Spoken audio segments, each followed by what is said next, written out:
কালকে আসার কথা ছিল,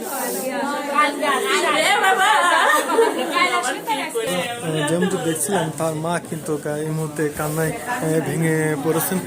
বিভিন্ন গণমাধ্যম কর্মীরা কিন্তু এখানে উপস্থিত আছেন। তার ছোট মেয়ে 8 বছরের মেয়ে কিন্তু এই বাসাতেই ছিলেন।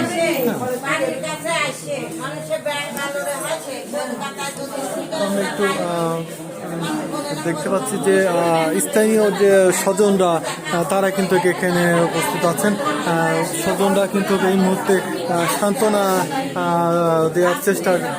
যে আমার সব কেনাকাটা সব কমপ্লিট হয়ে গেছে। মেয়েকে ছবি দেখাচ্ছে, এই দেখো তোমার জন্য লেহেঙ্গা কিনেছি, তোমার জন্য 3 পিস কিনেছি, তোমার জন্য কী শ্যাম্পু কিনেছি, এটা সেটা বিভিন্ন রকম দেখাচ্ছে, ছবি দিয়ে সব দেখাচ্ছে।